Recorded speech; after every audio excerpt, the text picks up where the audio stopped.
Des bouleversements politiques au Tchad depuis quelques heures après la mort de Idriss Déby Itno. Ce mardi 20 avril, quelques heures seulement après l'annonce, son fils, général Mamat Idriss Déby, a pris donc les rênes du pays et devient ainsi nouvel homme fort du Tchad à 37 ans. Il dirige le conseil militaire de transition, 30 ans le Parlement.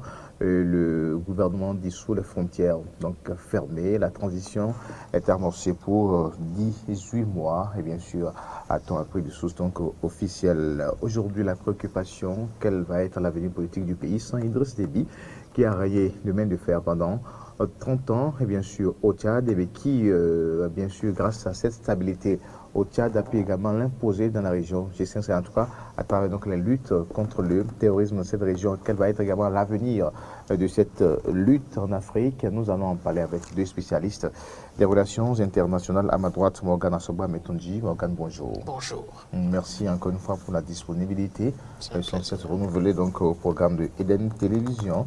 Également à ma gauche ici maintenant, Diallo Rabiaka. Monsieur Diallo, bonjour. Bonjour. Alors, merci également à vous donc pour votre la volonté et surtout la disponibilité donc à nous aider pour décrypter l'actualité politique nationale et internationale. La mort de Idriss Déby, Monsieur Rabiaka, ça a été quand même une surprise pour toute la communauté africaine. Oui, naturellement. Vous me permettrez d'abord d'adresser mes condoléances au peuple tchadien, au gouvernement tchadien et à la famille de M. Idriss Déby. C'est vrai, personne ne s'y attendait à ça. Mais vous savez, c'est quelqu'un qui avait l'habitude de prendre le commandement militaire, de se rendre sur le front et puis combattre. Bon, c'est un militaire.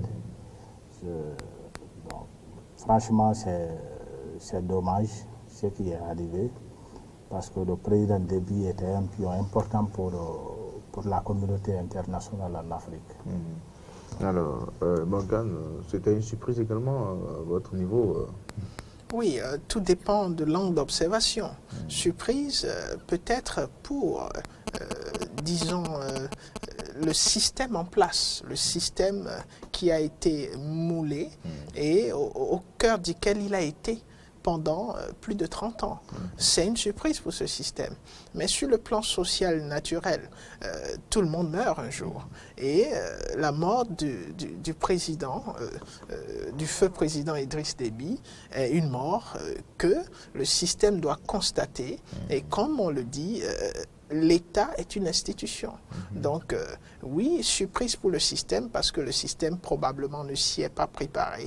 Mais sur le plan normal, social, c'est quelque chose auquel on devrait s'y attendre. Et je pense qu'on peut évoluer sur cette base. Alors, il y a quelques polémiques autour d'Idriss Déby quand on connaît donc la puissance, la force de l'armée et surtout sa garde rapprochée. Il est décédé dans des conditions. Est-ce qu'aujourd'hui, ça ne laisse pas un peu de doute et de soupçon sur donc, les circonstances telles que c'est défini par donc, sa garde rapprochée?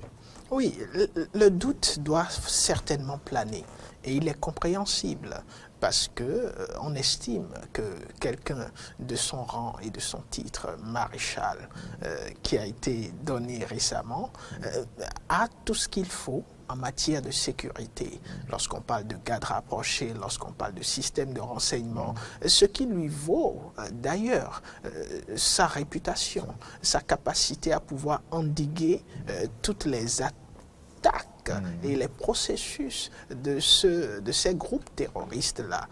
Donc, lorsque vous regardez cet aspect, vous avez des doutes par rapport aux circonstances de sa mort. Mais lorsque vous, peut-être, vous tentez d'analyser la chose sous l'angle où il a eu envie, peut-être, de vouloir prendre beaucoup plus les devants et de se présenter au front, vous pouvez, hein, et ça, c'est une considération très atténué. Cela ne passe pas, c'est difficile à avaler. C'est pour cela qu'il y a un certain nombre de personnes, d'analystes qui continuent à se poser des questions. Parce qu'on a plusieurs versions, on a des polémiques, mais la version officielle est celle qui semble prendre le dessus. Mais il y a des informations qui disent qu'on a quand même senti la présence, sinon on a vu la présence d'un hélicoptère en plein milieu de guerre, en pleine zone de combat, qui s'est posé et qui l'a rapatrié vers N'Djamena. Alors, c'est vrai que si on va s'en tenir à cette information, on peut penser que cela vient appuyer la thèse de ces blessures au combat. Même jusque-là, on se pose des questions parce que même s'il est au front, il n'est pas forcément au niveau des premières lignes. Lorsqu'on connaît la capacité de l'homme et ce qu'il représente pour ce système-là, ce n'est pas forcément quelqu'un qui doit être exposé directement. Voilà. Donc, c'est des aspects, c'est des nuances qui méritent réflexion et qui nourrissent la polémique qu'on peut comprendre. Alors, M. Radiaka, cette thèse ou cette hypothèse de complot. Oui, mais vous savez, quand l'information est tombée, moi je n'y croyais pas. C'est exactement ce qui s'est passé en RDC. Il y a une ressemblance. Vous savez, en RDC, Kabila, et puis son enfant a pris le pouvoir après. Aujourd'hui, Idriss Déby, même pas 24 heures, il y a un conseil militaire de transition et c'est son fils qui est à la tête. Donc, ça demande des interrogations. Et moi, je ne crois pas qu'il aurait reçu une balle au front. Moi, je ne crois pas à ça. C'est un président de la République. Le président de la République, il y a la garde présidentielle. Et là, il y a tout le dispositif le lui permettant de ne pas recevoir une balle au front. Maintenant, il y a deux hypothèses qui se dégagent à ce niveau. Si il aurait reçu une balle au front, ça veut dire qu'il était en train de négocier avec les rebelles. Et dans la négociation, ça a pété, ça a capoté, et puis on lui a donné une balle au front. Ça peut s'expliquer comme ça. Ou c'est quelqu'un qui est sorti de sa garde, qui leur a donné une balle au front. Mais ce qui est sûr, dans les semaines à venir, dans les jours à venir, nous tous, nous saurons les conditions dans lesquelles M. Idriss Déby a été assassiné. Mais vous pensez qu'avec le temps, qu'il y ait de nouvelles informations qui viennent contredire ce qui a été servi par voilà. Est-ce que la vérité, est-ce qu'on saura un beau jour la vérité? Non, un jour. Parce qu'il y a beaucoup de cas qui n'ont pas été élucidés. Oui, mais vous savez tout à l'heure le cas de Kabila, voilà, qui n'a pas été totalement élucidé. Oui. On se rappelle encore du cas de Kadhafi qui est décédé également, comme ça, dans des conditions où on dit, bon, voilà, alors est-ce qu'un beau jour la vérité sera... Non, la vérité jaillira dans cette situation parce que vous n'êtes pas sans savoir que la garde présidentielle de Déby n'est composée que des membres en majorité de sa famille. Son enfant lui-même, c'est lui le patron de la garde. Vous comprenez? Il y a ses cousins qui sont à l'intérieur de la garde. Maintenant, la question qu'il faille se poser, est-ce que son enfant n'a pas passé un deal avec les autres généraux pour pouvoir abattre son papa? Parce que pourquoi c'est lui, son fils, qui est pris la tête de ce conseil? C'est la question, c'est la grosse question qu'il faut se poser. Et pourtant, il y a des hommes là-bas qui sont plus expérimentés que lui. Et selon vous, quelle réponse peut-on apporter à ça? Non, la réponse c'est simple. Si c'est comme ça, ça veut dire qu'il y a quelque chose qui cloche et que son enfant connaît réellement ce qui s'est passé dans l'affaire. Parce que quand vous êtes à la tête de la garde présidentielle, vous êtes censé comprendre ce qui se passe autour du président de la République. Parce que lui, il ne reçoit, le patron de la garde présidentielle ne reçoit que des ordres du président de la République, même pas du chef d'état-major des armées. C'est ça la hiérarchie. Lui, personne ne le commande. Il relève du président de la République. il assure la sécurité du président de la République. Maintenant, la question, si le président de la République est assassiné, c'est qui? Et pourtant, c'est vous qui êtes encore à la tête du conseil qui a pris le pouvoir. C'est là le doute. Le doute. Alors, Morgan, est-ce que vous partagez l'avis ou l'analyse de M. Rabiaka Je pense par que rapport au choix porté rapidement sur Mahamat Idriss Déby? Oui, je pense que le choix porté sur Mahamat Idriss Déby convient au processus et au système mis en place par Idriss Déby lui-même. Parce que prendre quelqu'un comme chef de sa garde rapprochée, c'est déjà considérer et faire en sorte que cette personne ait un certain aura. Et lorsque vous regardez comment est-ce que le jeune Déby a pu se retrouver à la tête de la garde présidentielle, c'est tout un processus. Il a été élevé au rang de général. Il faut donner un peu plus de crédibilité à Idriss Déby lui-même, qui est parti dans le fait qu'il a certainement eu conscience du fait qu'à un moment donné, il va quitter le système et qu'il a fallu pour lui comprendre et prendre des initiatives pour que le système puisse lui suivre. Mais est-ce qu'il a eu le temps de parachever son système? Parce que mon confrère l'a souligné. Quand vous prenez la garde rapprochée, même le gouvernement tchadien, ce sont des proches d'Idriss Déby.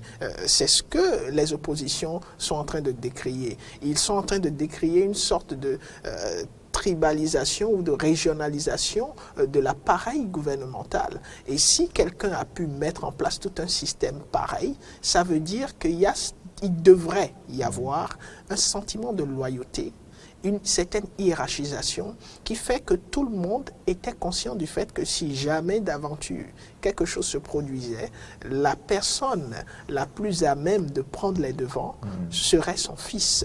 Maintenant, si vous voulez analyser dans l'autre angle, l'angle du complot dont le fils pourrait faire partie, je pense que c'est un angle de tir assez réduit. Même si on ne peut pas l'ignorer, c'est assez réduit parce qu'on voit déjà que tout présageait pour que le fils prenne la relève de son père. Donc la question qu'on devrait se poser, c'est pourquoi est-ce que le fils devrait donc s'aventurer à mettre fin à la vie de son père pour prendre la relève lorsqu'on sait le poids que celui-ci représente pour le système et lorsqu'on se demande si effectivement il a eu le temps de préparer le système à accepter correctement comme il se doit son fils. Bon, moi, je voudrais intervenir. Je ne suis pas un peu d'accord par rapport à ce qu'il dit. Ça n'a pas été préparé par Déby que son fils prenne le pouvoir. Ça veut dire quoi? Quand vous êtes garde rapproché du président de la République, c'est vrai, vous faites partie des gens qui peuvent prendre le pouvoir. Mais ce n'est pas forcément vous. Parce que l'armée, c'est la hiérarchie. Aujourd'hui, la question qu'il faille se poser, pourquoi les autres camps militaires? Personne ne parle. Personne n'a broché mot. C'est là le problème. Et aujourd'hui, pourquoi le chef d'état-major des forces armées tchadiennes n'a pas dit « Ah bon, moi aussi je prends le pouvoir en tant que chef d'état-major ». Personne ne parle. C'est là le problème. Et constitutionnellement, c'est ça. L'ordre constitutionnel voudrait que le président de l'Assemblée nationale assure la transition. Mais il aurait décliné? Oui. Oui, il a dit parce que lui, il connaît la gravité. Vous savez, des vieux, ce sont des hommes politiques, ils ont duré dans la chose publique, ils savent comment ça se passe, les rouages, tout ça là. C'est pourquoi le vieux a décliné l'offre. Il a dit, ah, moi, je ne me mettrai pas dans ça. Vu mon âge, je ne peux pas gérer une telle situation. Parce que la situation sécuritaire au nord, mais ce qu'il faut rappeler, et qui est extrêmement important, Déby aujourd'hui, pour faire un bilan de Déby, c'est un peu difficile. Déby, pour la communauté internationale et pour le djihadisme, la lutte contre le terrorisme, c'est quelqu'un qui a bien fait pour l'Afrique. Et vous avez vu aujourd'hui l'armée tchadienne, c'est la première armée en Afrique qui est engagée sur tous les fronts. Au Mali, G5 Sahel. Aujourd'hui, c'est le Tchad. L'armée tchadienne est une référence en Afrique. C'est pourquoi l'Occident a fermé les yeux sur le système démocratique du Tchad. Parce qu'au point de vue constitutionnel, on ne doit pas briguer plus de 2 mandats au pouvoir. Vous comprenez? Donc c'est un dictateur de l'autre côté. Mais Déby, aujourd'hui, la mort de Déby va entraîner assez de problèmes comme la mort de Kadhafi. D'accord. Un instant, on reviendra à cela tout à l'heure. Morgane, voilà donc votre réaction. Oui, la réaction, elle est simple. Mon confrère a bel et bien fait de souligner le silence de tous les autres généraux et qui ne dit rien qu'on sent. C'est-à-dire, on pourrait, la lecture de ce silence pourrait aller dans le sens où il y a eu une discipline de groupe qui a été instaurée par Déby et qui fait que les généraux eux-mêmes sont conscients du fait que naturellement, si d'aventure le père s'en allait, le fils prendre les devants serait quelque chose qui convient déjà à la structure du fonctionnement du système. Le système aurait été préparé à Le système, d'une certaine façon, aurait été préparé dans sa conception. Parce que vous avez là affaire à un système qui semble être typiquement celui qu'on prête aux Africains, où la succession pourrait se faire facilement de père en fils, mais surtout aussi par rapport au pouvoir qu'on a prêté à l'individu qui semble prendre les devants. Parce que, qu'on le veuille ou non, dans la pratique de la vie au Tchad, le fils dont il est question a une influence que même certains généraux forcément n'ont pas dans le dispositif mis en place par son père. Ce qui fait que cette influence, il bénéficie de cette influence. On pourrait expliquer le silence des autres généraux par rapport à cet aspect. Maintenant, la grosse question où je rejoins mon confrère, c'est est-ce que ce silence va durer ? Et les jours à venir vont nous le dire. Il y a tendance de voir ce silence durer si le fils reste dans la même ligne droite que son père. C'est-à-dire si le père a pu maintenir les généraux jusqu'au jour d'aujourd'hui dans son rang, et dans une discipline de groupe, c'est parce qu'il faisait un certain nombre de choses. Est-ce que le fils va pouvoir continuer à faire ce genre de choses qui vont permettre aux généraux de rester fidèles et loyaux à ce dispositif? Si le fils venait à rompre cette pratique du père, alors on pourrait s'exposer à des divisions au sein de son camp qui vont affaiblir le dispositif et qui forcément ne sont pas dans l'intérêt de certains acteurs que mon confrère a fait ressortir, la communauté internationale. Bon, le silence aussi pourrait s'expliquer par quoi? Vous savez, il devrait briguer un 6e mandat. Et après les élections, il a été déclaré élu. Donc, quelque part, il a une frange, une majorité de la population aujourd'hui qui le suit. Le système est en place, c'est vrai ce que mon frère dit. Mais si on met un fils de Déby, ça contribue à l'apaisement de la situation politique du pays.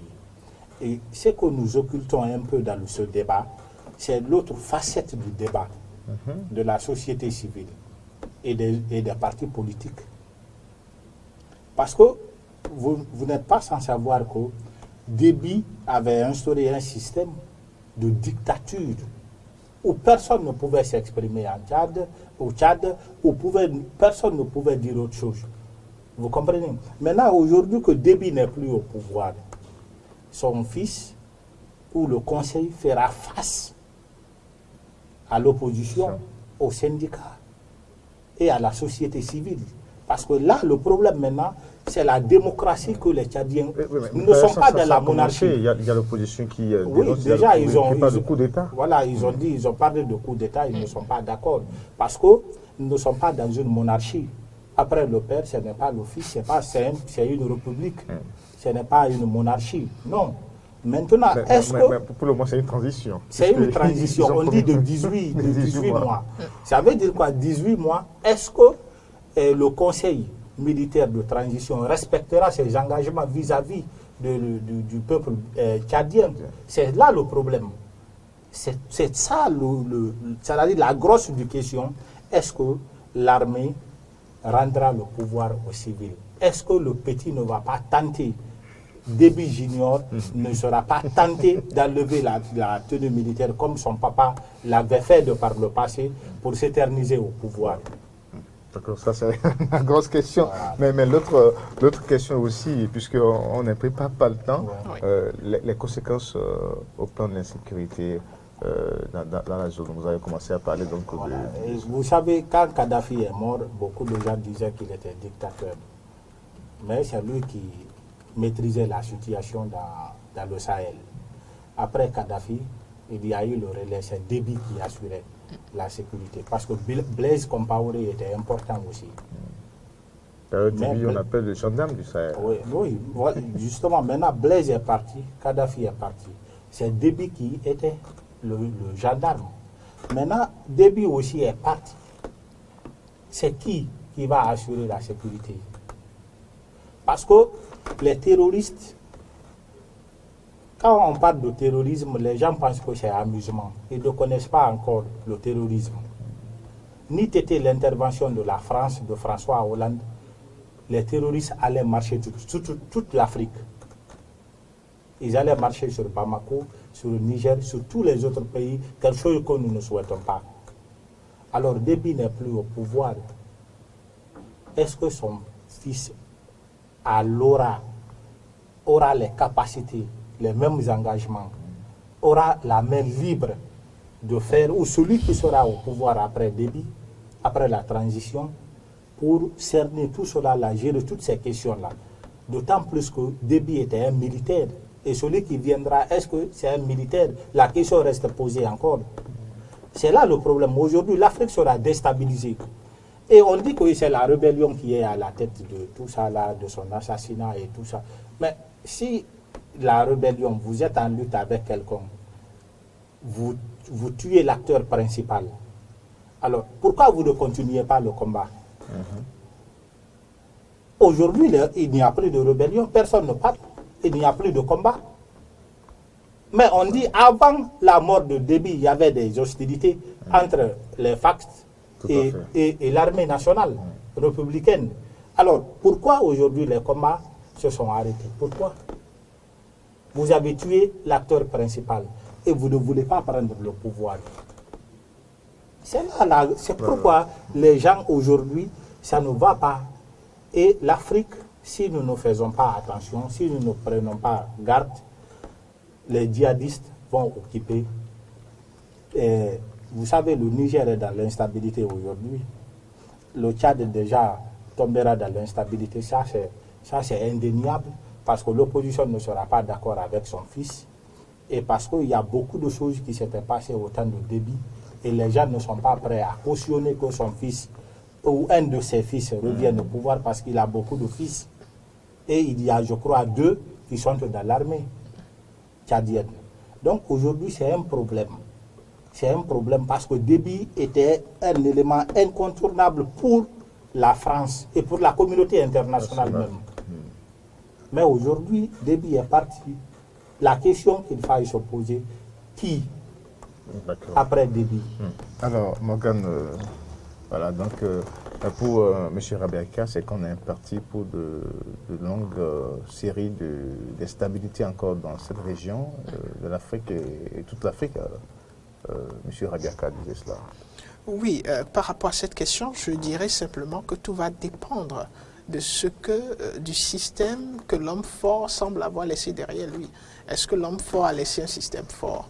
Et non seulement savoir s'il a laissé un système fort, mais de savoir si les acteurs de son système vont continuer à être acteurs du système qu'il a laissé après lui. D'où dans le dispositif la France. C'est pas pour rien que la France fait partie des États qui ont dit qu'ils prenaient acte de la situation, ce qui signifierait, si on doit faire une lecture un peu plus, disons, logique, que la France est pour le système de transition qui est mis en place.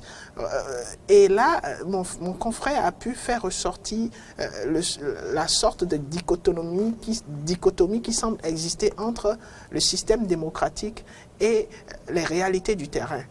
Pourquoi est-ce qu'une communauté internationale qui va en guerre pour tout ce qui est système démocratique s'avère fermer les yeux sur ce qui semble être un système de dictature?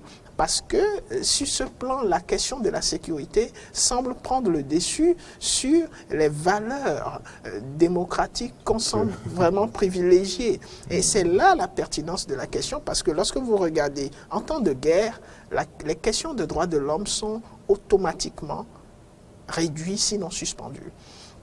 Pourquoi? Parce qu'on se trouve dans un champ de bataille où l'objectif, c'est de mettre hors d'état de nuit l'ennemi, son vis-à-vis.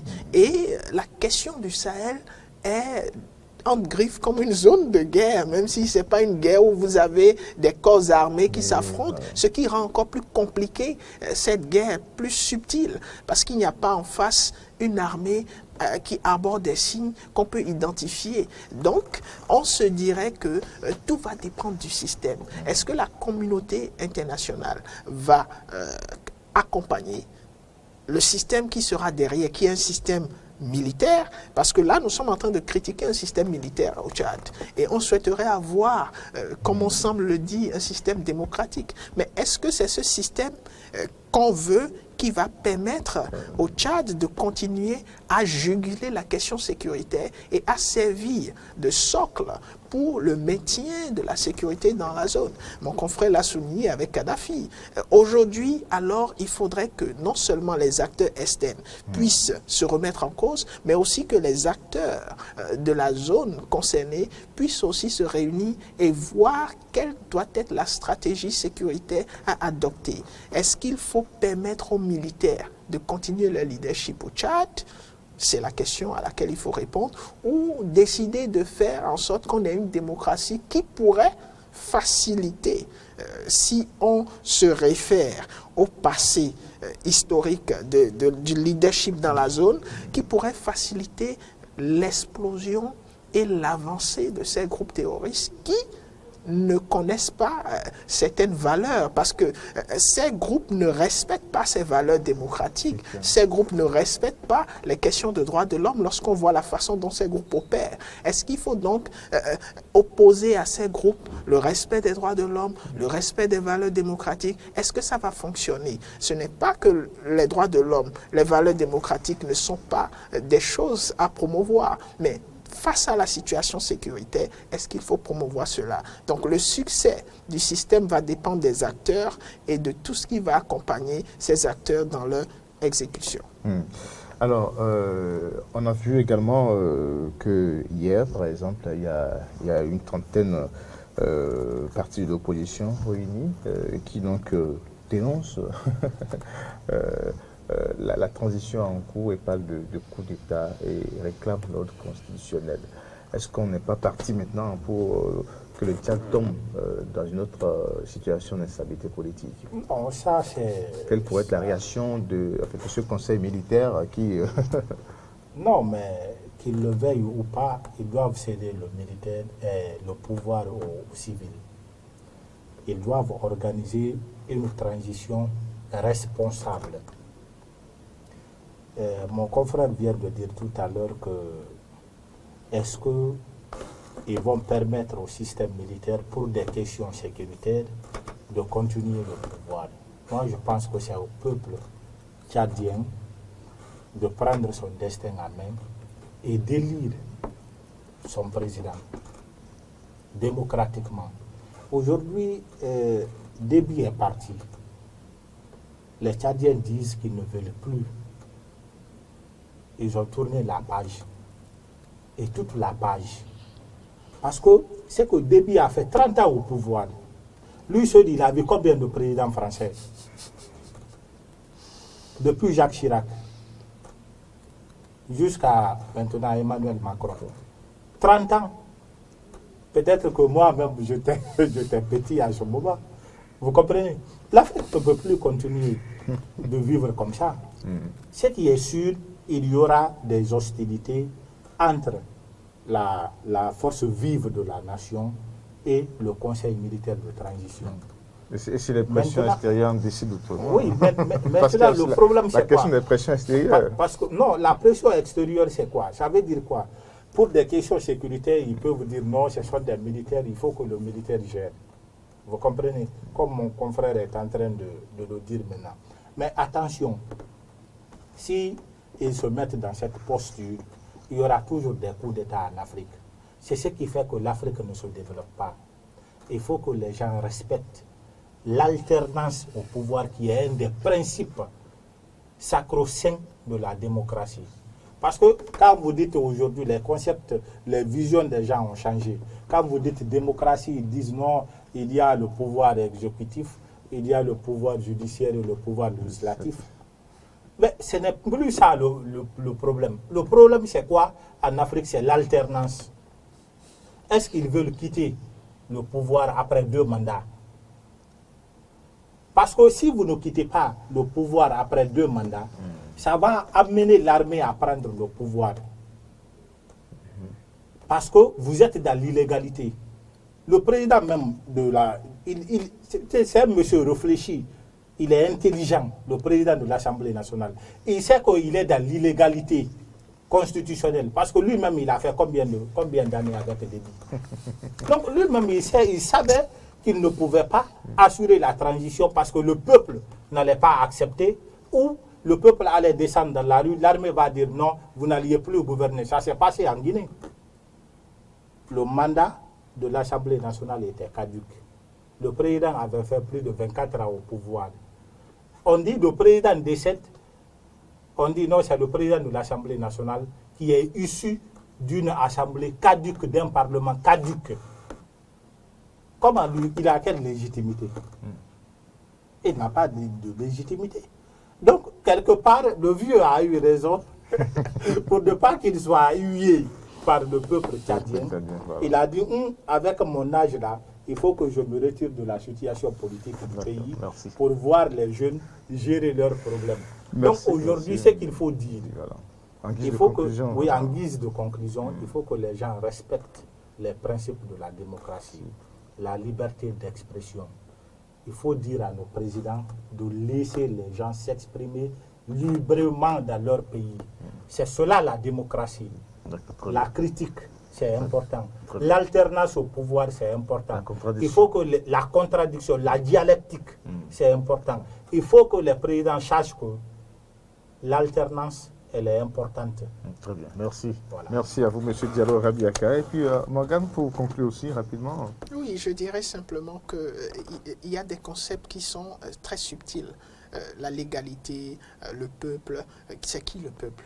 Où se trouve la légalité lorsque les tests sont respectés ou lorsque les tests qui sont respectés ne conviennent pas à ce qu'on souhaite? C'est des questions très subtiles qui méritent beaucoup de réflexion et qui méritent de discipline. Donc ce qu'on va dire, c'est qu'il faudrait que nos acteurs politiques, qu'ils soient au leadership ou pas, s'investissent dans la crédibilité de ces termes, que s'entendent et participent à la conception de ces tests. Parce qu'une fois que le test est validé, le test a force. Et donc, on ne saurait incriminer celui qui applique le test de ne pas respecter ou de ne pas avoir de légitimité ou de légalité, même si les deux contextes prêtent à confusion et aussi sont subtils. Donc, c'est ce à quoi nous invitons les acteurs politiques. Merci.